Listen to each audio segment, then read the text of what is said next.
Mukhang ginisa ng ating mga butihing senadora itong mga kawani ng Committee on Agriculture. Ano to? Commission on Agriculture, Food and Agrarian Reform. Nakaraan kahapon. Kanilang pag-uusap. Panoorin natin to mga padli.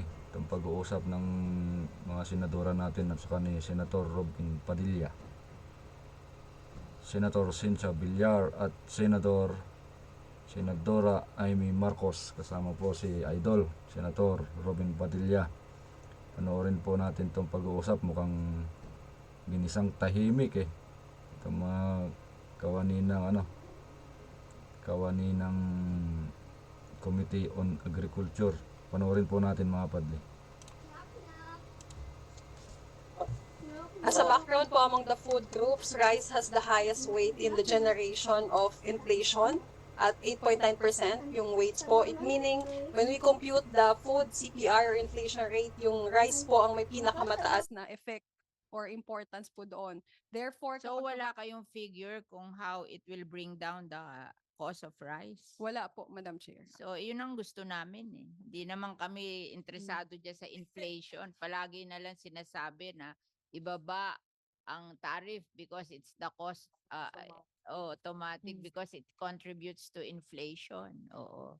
But syempre ang concern namin yung mga consumer, how we it's okay to bring down the tariff, but how will it affect the price of rice? Kasi that is the intention to bring down the price of rice.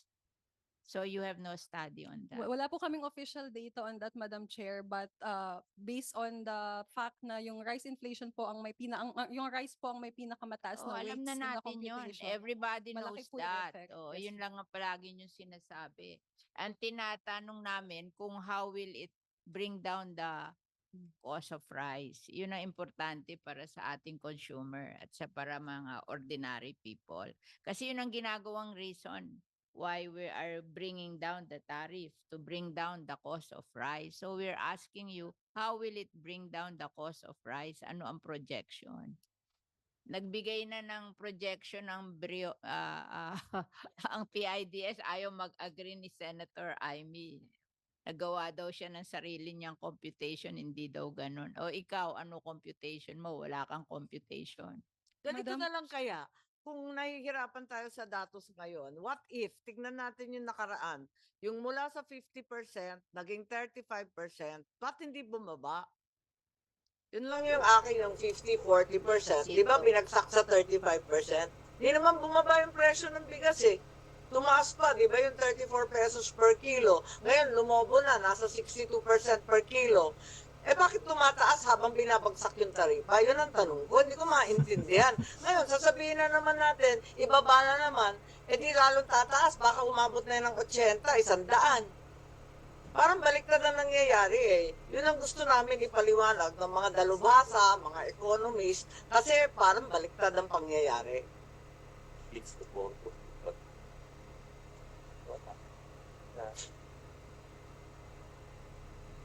Ako rin.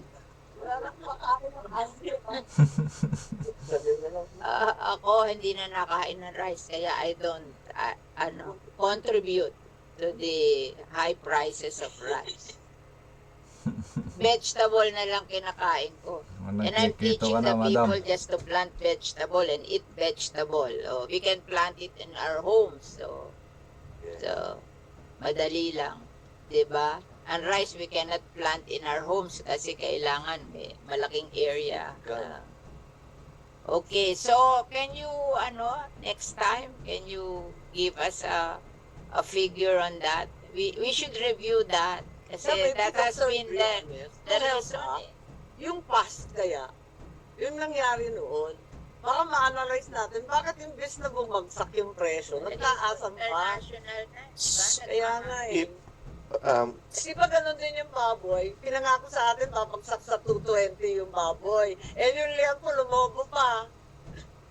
If I may, Madam Chair, in answer to Your Honor, nung 2019 po, let's start nung January to March, nung in effect pa lang yung, newly in effect pa lang po yung RTL, sabi ng PSA data, regular milled rice average 43 pesos 43.10. Couple of years later, by last quarter of 2021, it became 38.20. So yan po yung una. Ang problema, noong 2023, doon natin naramdaman, pumalo po yung retail price. And that's because, yun na nga po, from the world market, bumaliktad na dati mas mababa siya, mas pababa siya, pero ngayon pataas. So naramdaman din po natin. Ang tanong, hindi naman bababa ang global price eh. Pataas ng pataas ang projection. So, pag nagbagsak ka ng taripa, pataas ng pataas pa rin ang presyo. Di ba? The same thing will happen as what occurred as you cited in 2019. Lumobo. Yung 38, nadagdagan pa kasi ang taas-taas na ng presyo ng global. Eh ngayon nakikita natin, unang-una, talagang the global price for rice is really inflated. Ikalawa, alam na nila yung suppliers natin na nangangailangan tayo. Sinasamantala rin eh, tinataas ang presyo sa atin. So, At talagang nagkakaproblema. So itong pagbagsak ng taripa, hindi automatic nababagsak rin ang presyo sa palengke. so parang ang solution is developmental, hindi Oo. pagbaba ng tariff. Oo, balik tayo sa Rice Competitiveness Enhancement Fund. So, yun ang pintas ko sa DA. Palagi kayong regulatory, wala kayong developmental. Hindi ba kaya nire-review ko yung inyong livestock, poultry, and dairy? Puro regulatory, walang developmental. Oh, oh, oh. Ma'am, that's why we've changed our strategy now. It's more developmental than regulatory. Ma'am. Yes, ma'am. We've changed it.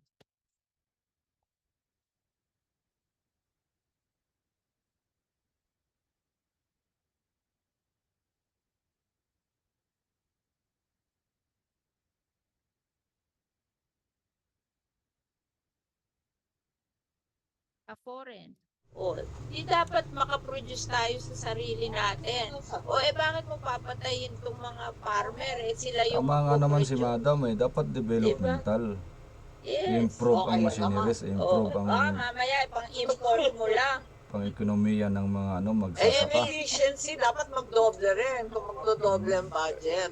O, like for example, yung National Rice Program Isang nyo, tahimik tong ginagamit nyo ginagawa sa ng mga pag-import senadora ng inbred hybrid Tawag dito, rice seed. ginisang walang At saka mantika, mag-import ng chemical fertilizer. How is that developmental? Is that developmental? Dapat tulungan nyo yung ating seed producers that they produce more seeds so we will not import. And then we will teach our farmers to produce their own organic fertilizers so we will not import na yung chemical fertilizer. Di ba yun ang mas tama? O yan, kaya sinasabi ko sa iyo, galing ka sa Tama po yan, NGO, tama- dapat tama ikaw yan, ang madam. proponent. Yes, ma'am.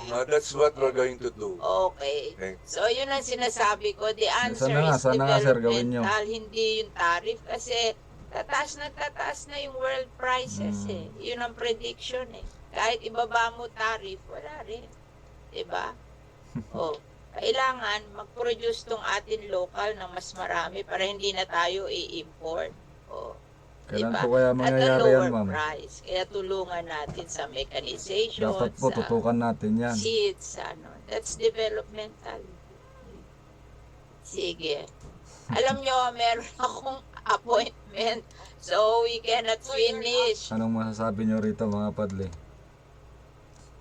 Anong masasabi nyo dito sa sinabi ni Madam tungkol sa natin?